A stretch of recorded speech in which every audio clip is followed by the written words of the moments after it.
Hey, welcome. This is the first video of 2021, New Year's Day. I wish you all Happy New Year, lots of health, lots of success in your profession, in your bonsai pursuits, and let's all be kind to each other and help each other out and be an inspiration to others. So in this video I will make my first ever penjin. I'll be using this plate.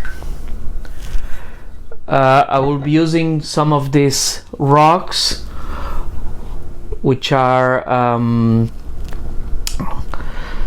I think they call it dragon rocks. They are sold in aquarium stores.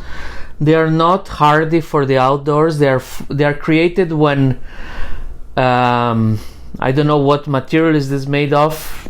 Let's assume lava, molten rock, whatever it is that produces this, goes through mud. So it's actually full of cavities with mud inside.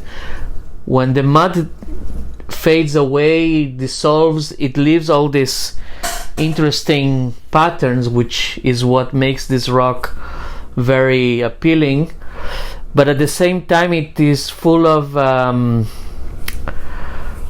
fault lines that are not apparent, readily visible, and if you leave this to freeze and thaw, it will break.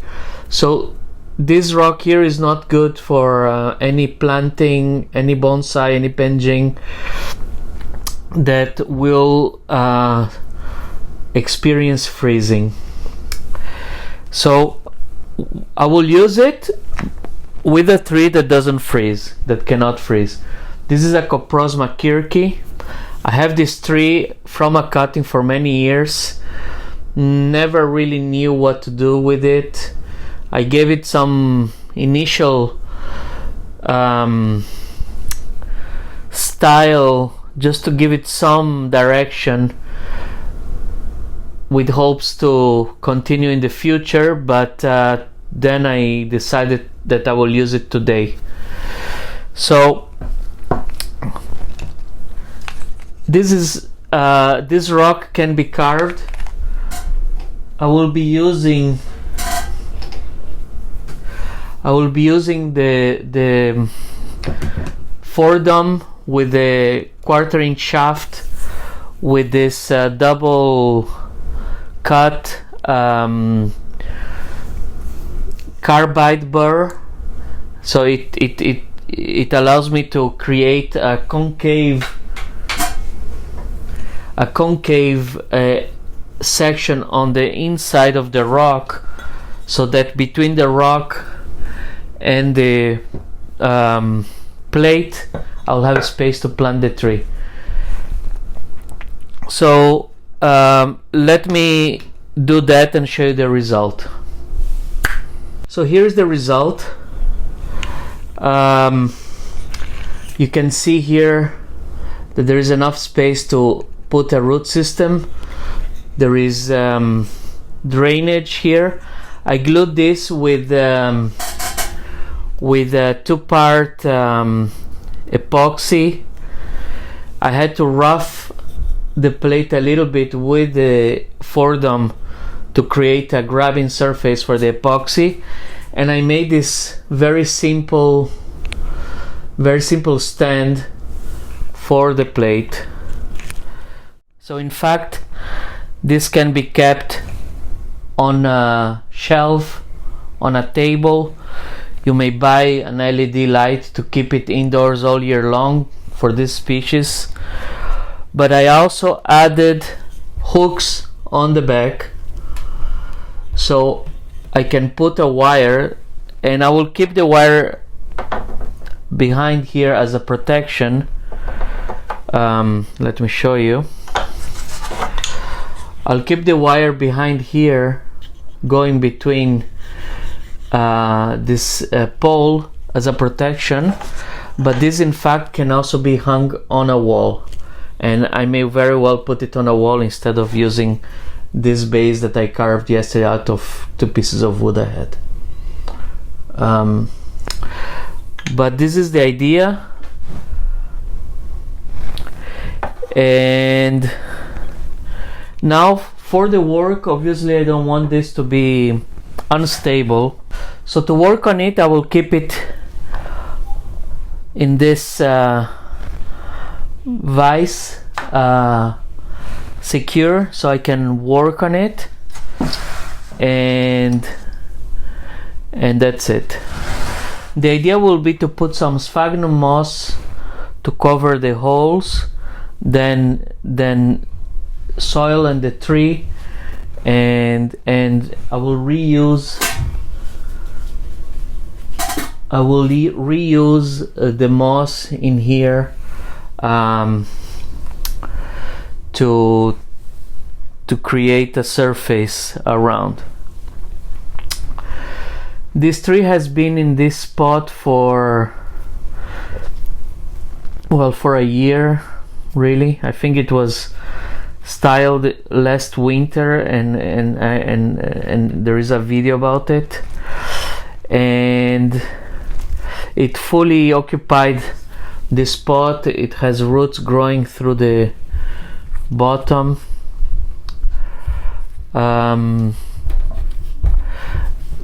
The root system is very shallow, so it will be easy to accommodate it here. And now the question is, in which way should it go? I am thinking something like this, where the tree comes out from this area here, and then this branch will go down. There are some branches here that will need to be removed. This branch will come forward, and this one will create an apex. So this will be the defining branch, and we'll need to bend it. So I will style the tree in this spot right now, in the direction that I feel it needs to go, so that I don't have to deal with loose root system. Now it's very established here, very well established here, and I don't want to be messing up, moving the roots around while I style the tree. Once it is styled, or to the best of my approximation to style it in here, then I will repot it here and do final adjustments if necessary. I will remove the whole wire and then rewire the tree, prune whatever is not necessary, and we'll go from there. The tree has been unwired now, and now I need to look more or less where the tree will come out from, try to imagine it, and move the tree. I can rotate around here a little bit to make it easier for having to do less severe bends, and then I will style the tree, and then we'll repot it.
this is the result as of now. And now we will perform the repot. For the repot, we will remove most of the roots that are the the point of greatest limitation, which is on the top, and we will put the trunk as close as possible to this extremity as we can, so the tree follows the same angle more or less as the lines in the rock. I will use a little bit of sphagnum moss to cover the holes that exist around here at the bottom, so that the substrate that I put will not fall. I will save the top layer here that has a very nice moss, and use the moss to make a new surface.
The final result of this planting.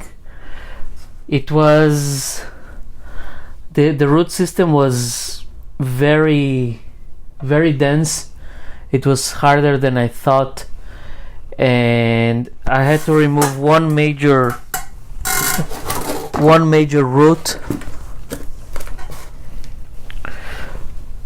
which we shall see the effect of that. I'm fairly confident that it will survive. I have removed maybe 50% of the foliage, and as I was planting it, a piece of the rock broke, and so I had to make do without it with moss. Wherever you see moss, actually this is there is a sphagnum, long fiber sphagnum moss underneath, and this is mostly planted in sphagnum moss rather than substrate. There is a little bit of substrate, but most of it is long fiber sphagnum moss. So this is the final product. We have the lines produced by the rock going down in this diagonal here, and so is the tree coming this way. This, I'm fairly satisfied because this is the image that I had in my mind before I started. I quite like this deadwood feature, which I painted with white gouache mixed with the sumi ink. I will protect it in a while, sometime in the future, with lime sulfur and wood hardener. What else may I say about this? So this has a a wire here so I can hang it from the wall if I want to, or I can keep it on the table on this stand. The stand is a little bit light, and because the center of gravity shifted forward with the weight of the tree away from the pot, it still balances, but I will probably hollow the inside and put some cement or a piece of lead fishing, or I will make a new one which is heavier and sturdier. This balances it, but it will need to be stronger. So this is it. This is a penjing that can be kept on the table, on that stand, or hung in the wall. I may actually hang it in the wall in my house, and put an LED light on the wall, shining from the top, like this. So this has been a fun project, one that I have been thinking about for a while. I hope you enjoyed. I hope you realize that it didn't take much to do this. This is a 3 or 4 year old cutting, I don't remember. A rock, a plate. This really is something that can be done with insignificant resources and material, and to create something that is quite beautiful. I hope you enjoyed, and I hope that this lights up your imagination. And as I mentioned in the beginning, Happy New Year. Let's all be kind to each other in these difficult times, and serve an example. So stay safe, and until the next one, bye bye for now.